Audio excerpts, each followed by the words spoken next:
The sun bled across the Georgia sky as the carriage rolled down the long dirt road toward Oakmoor Plantation. The mansion loomed in the distance, white columns stained by years of humidity and neglect, moss hanging like funeral veils from the trees. Dr. Jonathan Hale stepped out, his boots sinking into the damp earth. He was not a farmer, not truly. Before inheriting the land from his father, he had studied medicine in Europe, and rumor said he brought back more than just books. Locals whispered that Hale's curiosity had gone far beyond the limits of morality. His wife Eleanor watched silently from the carriage. She was frail, wrapped in lace gloves despite the heat. There was sadness in her eyes, and fear. The people of the nearby town had warned her. "No good comes from Oakmoor. Your husband's work brings only darkness." As the servants lined up to greet them, Jonathan's expression never wavered.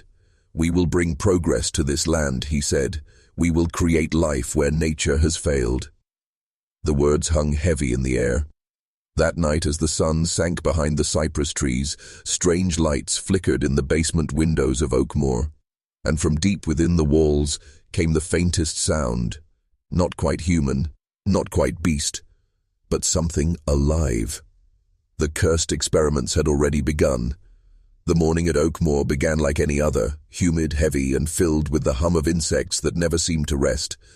Yet beneath that veil of normalcy, something in the air had changed. The workers could feel it.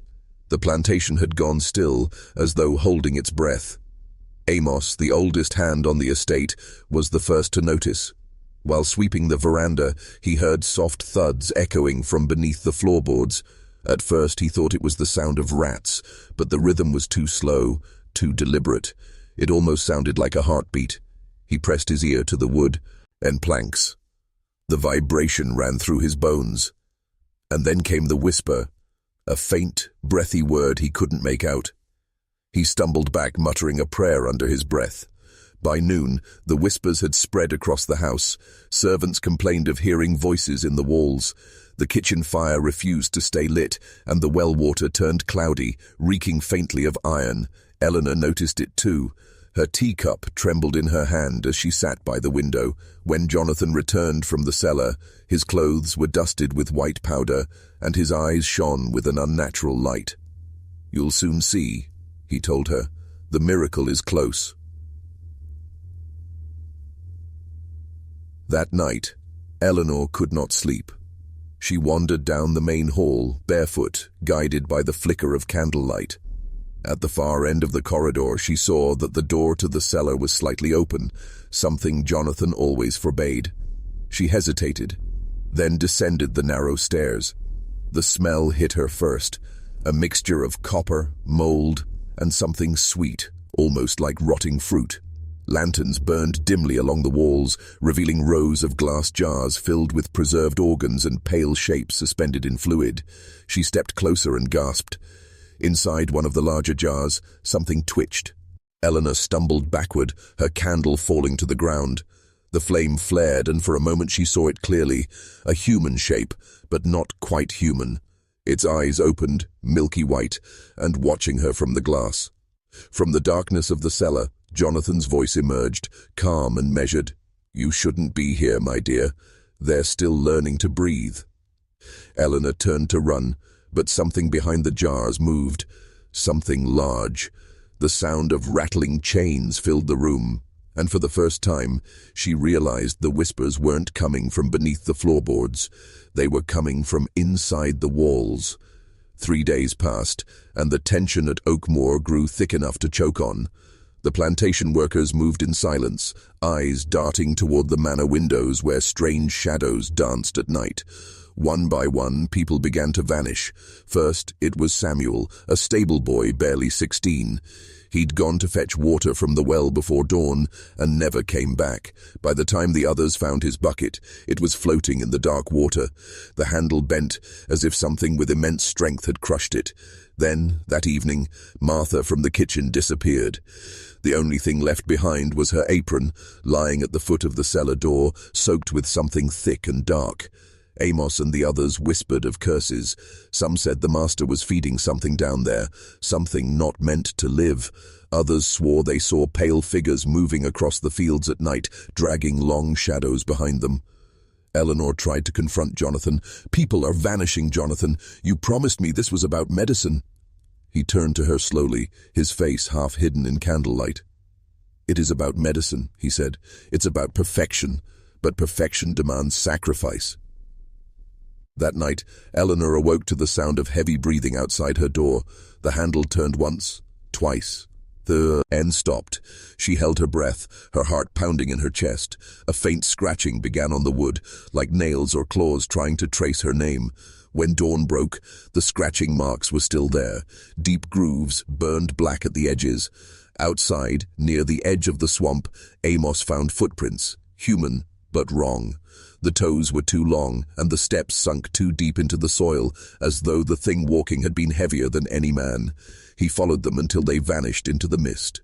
From somewhere deep in that fog, he heard Samuel's voice whisper his name. Amos could no longer sleep. Every night the same whispers crawled through the walls, and the same pale light flickered under the cellar door. He knew he should leave Oakmoor, yet something in his bones refused.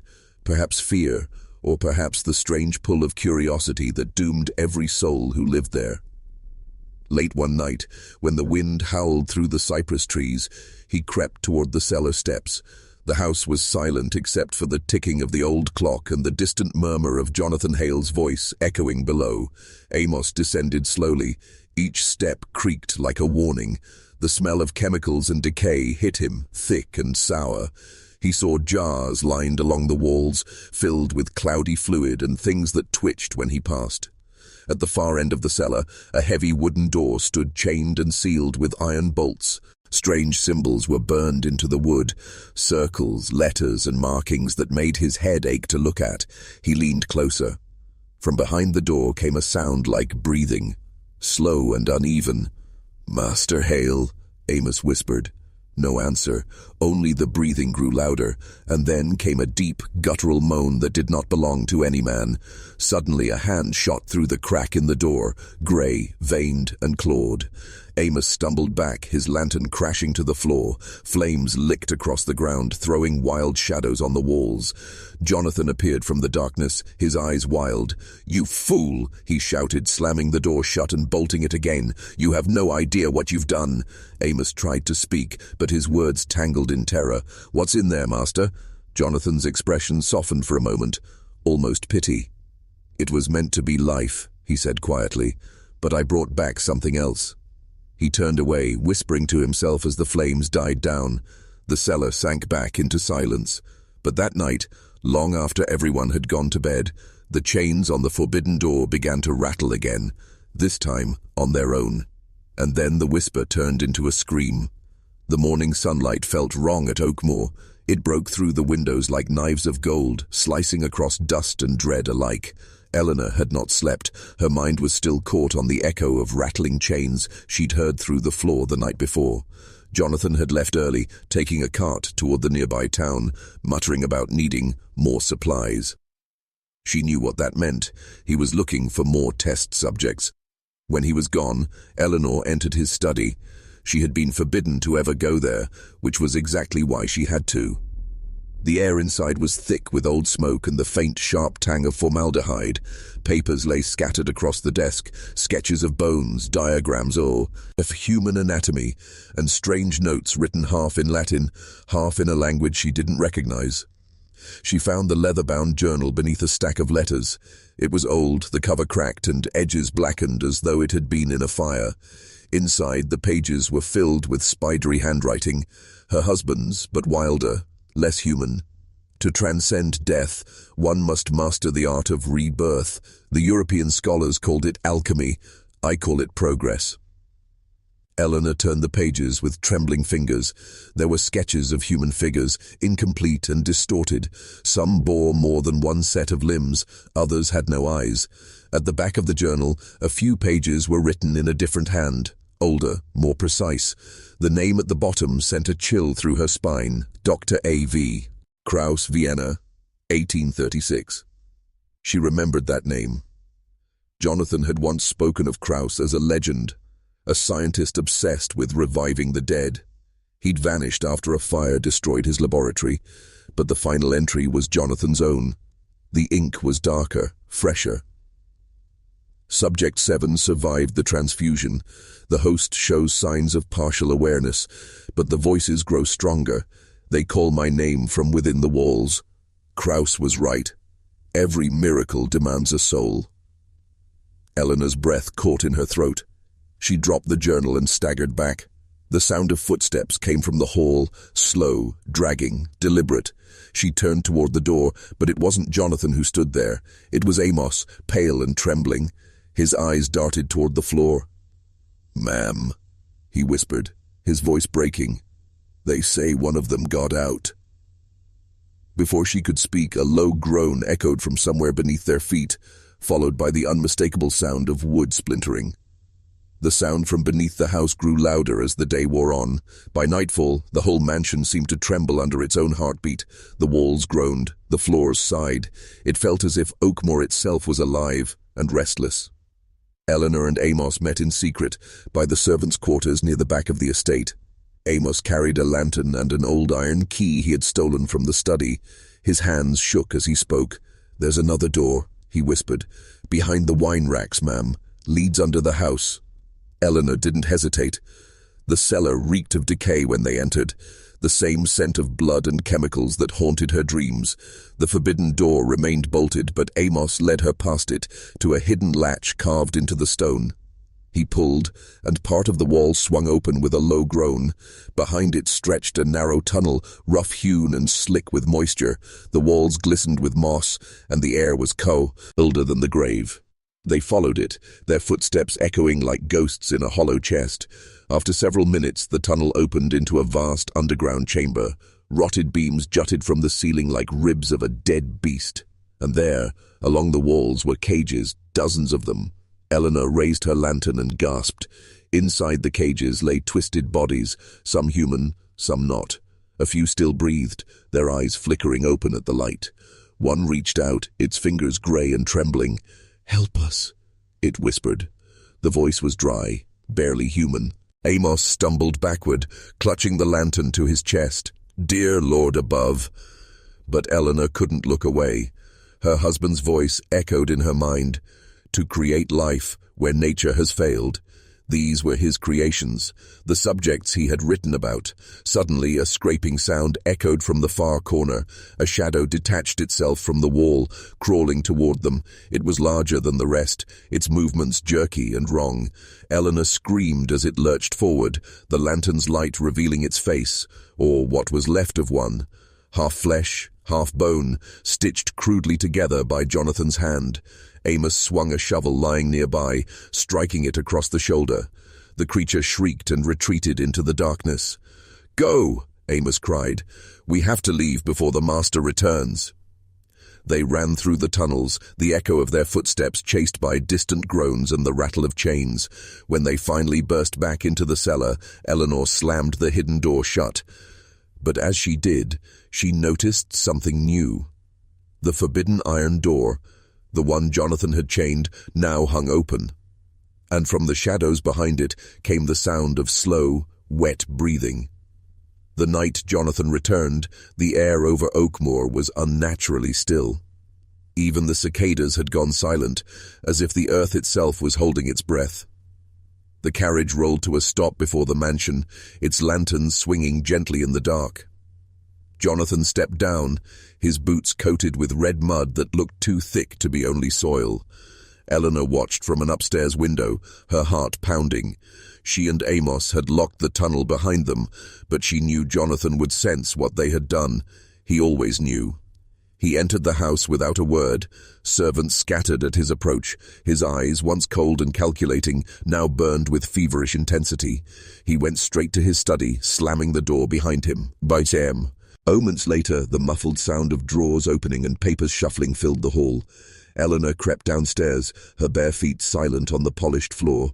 Through the keyhole she saw him kneeling beside his desk, clutching the burned journal. His lips moved in silent prayer, or perhaps in madness. Then his head turned slowly, as if he could feel her watching. "Eleanor," he said softly, "come in. Her blood froze. When she pushed the door open, his expression was unreadable. "You've been somewhere you shouldn't," he said. "I had to know," she whispered. "You're hurting people. You're creating monsters." He smiled faintly, the kind of smile that belonged to a man who believed himself blessed. "No, my dear, I'm creating perfection. You saw them too soon. They're not ready." "Those things are alive, Jonathan. They suffer." His eyes flashed. "Suffering is the cost of progress. You think God made man without pain?" He stepped closer, voice low and trembling with conviction. "The world forgets that creation begins with ruin." Eleanor backed away, her hand brushing against the shelf behind her. One of the glass jars toppled, shattering on the floor. Inside it, a small grey shape, something like a hand, twitched once before lying still. Jonathan stared at it, almost tenderly. "Do you see, Eleanor? Even the broken still reach for life." A thunderclap rattled the windows. Somewhere deep below, a chain snapped. The sound silenced them both. Then came another, metal striking stone, followed by the slow, dragging shuffle of footsteps beneath the floor. Jonathan's expression shifted from pride to fear. "They're awake," he whispered. "Too soon." Without another word, he grabbed a lantern and rushed toward the cellar door. Eleanor hesitated only a moment before following. As they descended into the dark, the house itself seemed to groan in warning. The smell of blood and smoke thickened with every step, and at the bottom of the stairs, the iron door stood wide open. The symbols burned into its frame still glowed faintly red. From inside the shadows came a voice, soft, trembling, and wrong. "Father." The cellar felt like a tomb. The walls wept moisture. The lantern light flickered as if afraid to reveal too much. Jonathan and Eleanor stood at the threshold of the open iron door, listening to the echo of that single word still trembling in the air. "Father." Jonathan raised the lantern. The light pushed back the dark just enough to reveal the shape within. It was massive, its head brushing the ceiling, its limbs too long, as though stretched by unseen hands. Its flesh bore the marks of dozens of crude stitches, and its skin shone wet, slick with the fluids of its own making. Where its eyes should have been were two sunken pits that pulsed faintly with a dull red glow. Eleanor pressed a trembling hand to her mouth. "Jonathan, what have you done?" He stepped forward slowly, the lantern shaking in his hand. "It worked," he breathed. "It lives." The creature tilted its head, mimicking him. "Lives," it repeated, its voice warped, half echo, half memory. Jonathan's awe turned to wonder, then to devotion. "You can speak," he whispered. "You understand. You are the future of mankind, freed from weakness, from death itself." But the creature's voice grew steadier. "You left me in the dark." Jonathan froze. The air grew colder. From the shadows behind the first creature came movement, smaller shapes, dragging themselves along the floor, pale faces half-formed, whispering, groaning. The chamber filled with the smell of decay and something older, something hungry. Eleanor grabbed Jonathan's arm. "We have to go." He didn't move. His eyes were fixed on the creature, his creation, who now stepped forward into the lantern's glow. Its face was almost human, except for the thick seams running across its mouth and jaw. "Do you love me, Father?" it asked. Jonathan's lips parted, his voice trembling. "You are my proof, my redemption." The creature leaned closer. "Then why did you make me from the dead?" Before Jonathan could answer, it lunged forward. The lantern fell, shattering against the stone, flames licking up the walls. Eleanor screamed as Jonathan was thrown to the ground, the monster's claws tearing into his coat. The other creatures began to wail, an unholy chorus that filled the cellar and bled up through the cracks of Oakmoor's floors. Eleanor ran, her skirt catching fire as she stumbled toward the stairs. Behind her, Jonathan's screams echoed, pleading, gasping, then silenced by a wet, tearing sound. She burst through the cellar door into the hall, slamming it shut behind her. The whole house shook, dust raining from the ceiling, and beneath her feet she could hear the voices rising, not one but many. "Father is gone." Then, softer, almost gentle, "Mother will come next." The night outside Oakmoor was starless, wrapped in a shroud of cold mist. Eleanor Burr escaped through the main doors, her breath tearing from her throat as she stumbled across the front porch. The house behind her groaned, wood splintering as if the very foundation resented her escape. The air smelled wrong, thick, metallic, pulsing with something alive. She could still hear the cries from below, that awful choir of her husband's creation. "Father is gone," they had said, and now the echo of it clung to her mind like cobwebs. She ran toward the stables, her bare feet slapping the wet earth. The horses were gone. Only the ropes swung from the beams, dripping with something that looked too dark to be rain. "Please," she whispered, "let me leave." From the fog, a whisper answered. It wasn't human. It sounded like breath dragged over glass. "You were part of him." Eleanor froze. Shadows thickened near the barn's edge. A shape, too tall, too thin, moved toward her, each step leaving a print that smoked on the ground. It wasn't one of the creatures from the cellar. This thing wore a coat, Jonathan's coat, and its face shimmered, half her husband's, half the patchwork horror he had created. "Jonathan?" she breathed. Its mouth twisted into something that might have once been a smile. "He's still here," it said, the voice breaking between tones. "The house keeps what it's owed." Eleanor turned and ran. The path to the gate stretched endlessly, the oak trees bending in impossible ways. Each one looked older than before, their roots clawing through the soil like the fingers of the dead. Behind her, Oakmoor moaned. The windows lit up one by one, flames, not lanterns, each room burning in silence. Yet the house did not crumble. The fire was alive, crawling up the walls and across the roof, feeding, breathing. When she finally reached the gate, she threw herself at it, pulling, pushing, nothing. The iron bars felt warm, pulsing under her hands like veins. The earth beneath her feet rippled, and then she heard the voices again, this time all around her. "Mother will come next." Eleanor turned. The mist was moving now, rising like smoke, taking shape, faces forming, collapsing, reforming again. Her daughters' faces, her husband's, the slaves who had vanished over the years, they were all part of the fog, all whispering her name. The creature wearing Jonathan's coat stood at the edge of the mist. "You can't leave, Eleanor," it said softly. "You're the heart of this place. You keep it alive." She shook her head violently, tears cutting through the soot on her cheeks. "I won't stay here." The figure stepped closer.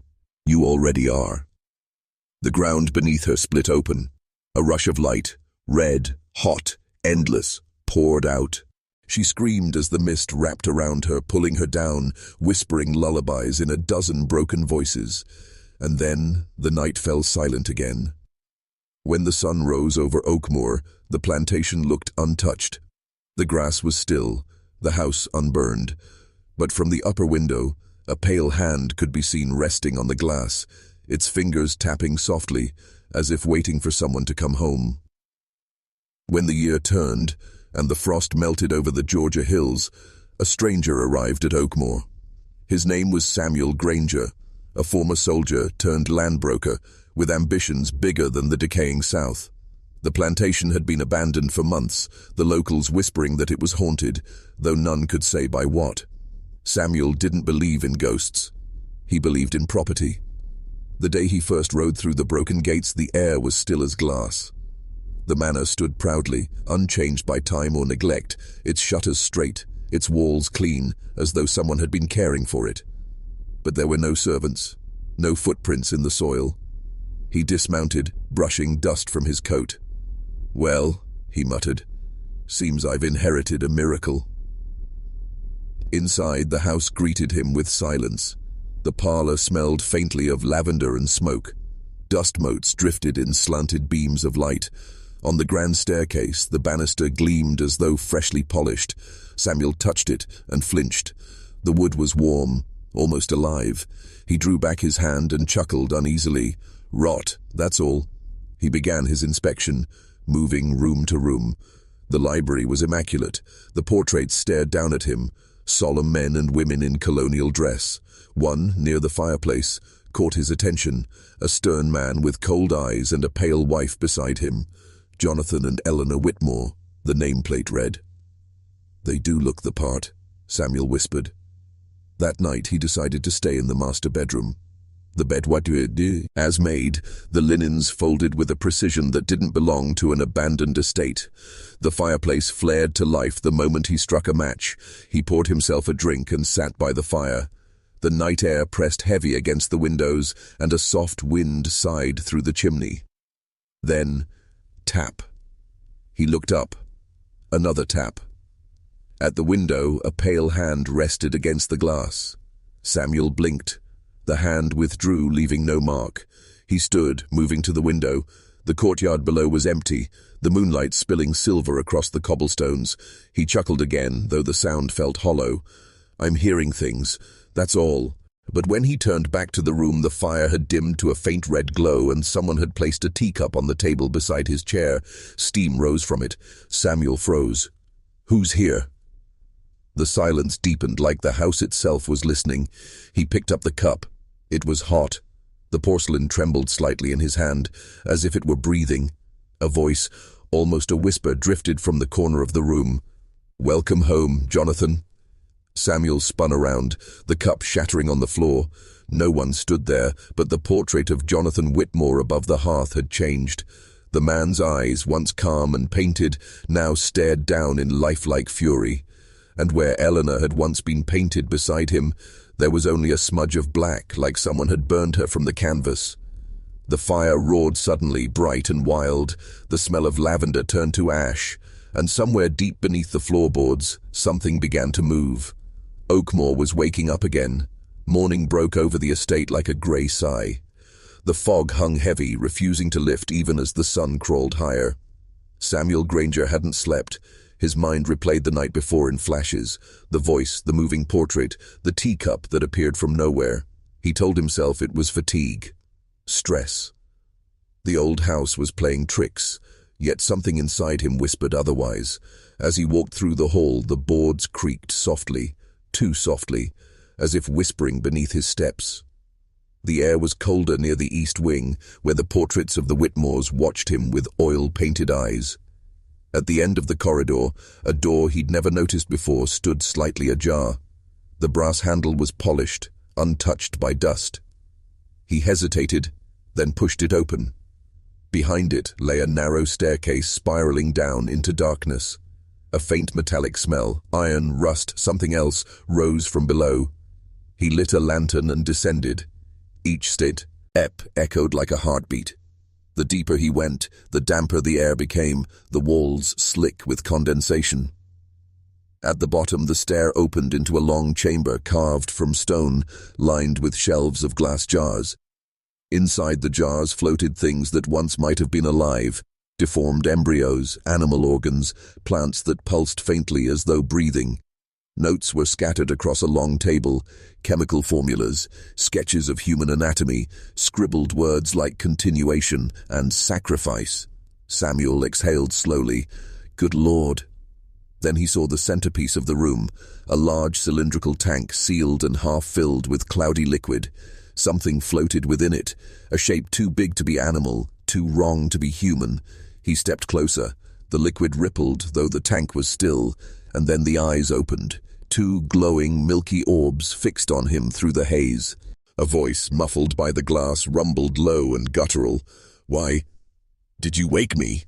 Samuel stumbled back, the lantern almost slipping from his hand. "Who's there?"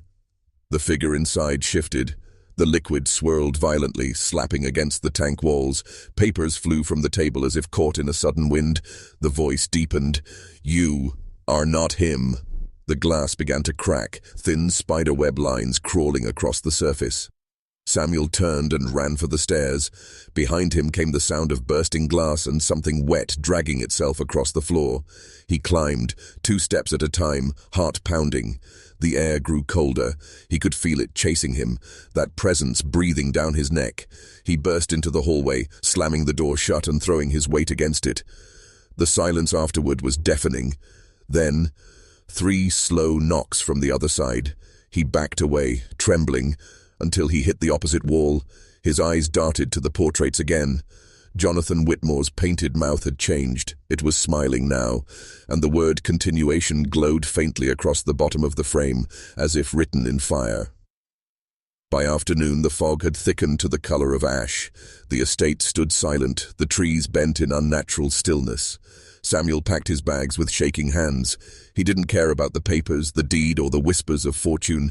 He only wanted distance between himself and the cursed house. He strode down the main hall, the echo of his boots swallowed by the silence. The front doors loomed ahead, tall, carved oak with brass handles shaped like serpents. He gripped them hard and pulled. They didn't move. He tried again, the strain making the veins on his hands bulge. Nothing. The doors didn't even rattle in their hinges. "Come on!" he shouted, slamming his shoulder against them. The impact shook the wood, but the serpents' faces seemed to grin tighter, as if mocking him. He stepped back, breathing hard. That's when he noticed the windows. Every curtain had fallen shut on its own. Behind them he could see faint shapes, the shadows of people standing perfectly still, watching. His throat went dry. "Who's there?" No answer. Just the low groan of the house settling, like something vast shifting in its sleep. He ran to the side corridor, searching for another exit. The kitchen door, locked. The back porch, sealed. The cellar, he didn't even dare. Every door he tried refused to open, their handles warm as living flesh. Then came the whisper, faint at first, like wind through the rafters. "Stay." He spun around. The voice came from the staircase, from above. The upper floors were dim, the shadows thick like oil. Samuel swallowed hard. "What do you want from me?" "Continuation," it murmured again, louder this time. The portrait of Jonathan Whitmore at the end of the hall had changed once more. The man's eyes glowed faintly gold now, and his painted hand was raised, pointing upward, toward the staircase. Against every instinct, Samuel began to climb. The wood creaked beneath him, bending like breath. On the landing the air grew colder, and faint footprints, wet, bare, and too large, marked the floor ahead of him. The trail led to the master bedroom. The door was already open. Inside, the fire was burning, though no one had lit it. The room was spotless again, as if waiting. On the bed sat a ledger, the same one Samuel had seen in the library, only now it was open to a blank page. The pen beside it dipped itself in ink and began to move. Letter by letter, words formed on the page. "The next caretaker must continue the work." Samuel stumbled back, shaking his head. No, I'm not." The walls groaned, the windows shuddered. The whisper turned into a chorus now, dozens of voices overlapping, men, women, children, all chanting the same word. "Continue, continue, continue." The fire erupted, flaring bright white. The portrait of Jonathan burned away, revealing beneath it a mirror. Samuel saw his reflection, but the face staring back wasn't his own. It was Jonathan's, smiling faintly.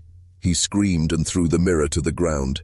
It shattered, and from every shard eyes blinked open. The voices fell silent. Then one gull voice spoke. Jonathan's, calm and final. "You've already begun." The doors behind him sealed shut. The room plunged into darkness, and somewhere deep within the walls of the estate, something new began to breathe. Samuel awoke to silence. For a moment he thought he had finally escaped the nightmare, until he realized the light coming through the window wasn't morning light at all. It was pale, silvery, and it didn't move. Dust hung motionless in the air, frozen mid-flight. Even the flame in the fireplace stood still, a sculpture of fire. He rose slowly, his heartbeat echoing unnaturally loud in the stillness. The clock on the mantel ticked once, then again, then stopped, its second hand quivering. "Not real," he muttered. "I'm dreaming." But the mirror on the far wall shimmered, and within it he saw movement. Himself, standing at the desk, only moments before, packing his bag. Then another reflection appeared behind that one. Himself again, staring into the same mirror, mouth open in horror. Each image looped endlessly, layer upon layer, like the house was folding time into itself. He staggered toward the door and pulled it open. The hallway was wrong. The wallpaper changed with every glance, new in one blink, peeling in the next, blackened by smoke the moment after. Portraits along the walls blurred between faces, strangers, Whitmore's, then his own. The floorboards rippled under his feet, leading him toward the grand staircase. Below, he saw a figure standing in the foyer. It was Jonathan Whitmore, or what was left of him. His form flickered like an old film reel, sometimes whole, sometimes a skeleton of light. He was writing in the ledger again, the same book that Samuel had seen before. Samuel shouted, "What are you? What do you want from me?" The ghostly figure turned. His face was calm, eyes hollow but aware. "The house must continue," he said softly. "Time must feed it." Samuel stepped back. "You're dead." "Death doesn't end here," Jonathan replied. "It bends." The ghost raised a trembling hand and the air shifted. The sound of ticking clocks filled the house, hundreds, thousands of them, echoing from every wall. The chandelier above the foyer spun backward, candles flaring in reverse. Outside the windows, the world rewound, the fog retreating, the sun sinking, the night reforming itself. Samuel screamed as the world bent around him. The staircase curled upward like a serpent, doors melted into walls, and the portraits began to speak. Stay, write, begin again. The last thing he saw before darkness swallowed him was his own reflection in the glass door, smiling faintly, ink on his fingers, a ledger open before him. And somewhere in the distance, a pen began to write by itself. 100 years later, the world had changed, but Oakmoor had not. The estate still stood at the edge of the Georgian woodlands, untouched by time or progress. The trees grew thicker around it now, wrapping it in a cage of branches and shadow. Dr. Elise Harrow adjusted her glasses as she stepped out of her car, her boots crunching over gravel that hadn't been disturbed in decades. She was a historian of the paranormal, though she preferred the term temporal investigator. The locals had called this place a vanishing point, where time looped and people disappeared. She didn't believe in curses. She believed in patterns. Still, as she looked up at the old mansion, something deep in her chest tightened. The house seemed to watch her. She set up her equipment on the front steps, sensors, cameras, electromagnetic readers. The front doors opened on their own with a sigh, dust swirling in a perfect spiral. Elise whispered into her recorder, "Entry 1. The structure appears stable. Doors are responsive to proximity. Air temperature dropping." She stepped inside. The air was cold but heavy, like walking through water. The wallpaper still gleamed faintly gold beneath the dust, the chandelier above intact. On the far wall hung a portrait so faded it was nearly grey. A man with calm eyes and a faint smile. The nameplate read, "Jonathan Whitmore." She leaned closer. "Caretaker," she murmured. Her equipment crackled. The EMF reader spiked. From the silence came a low, steady ticking. A clock, faint and rhythmic, echoing from every direction. Elise turned, scanning the hall. There were no clocks. She followed the sound down a corridor lined with mirrors, the pembern. Reflections didn't match her movements. In one she was older, in another she was gone entirely. The air thickened with static.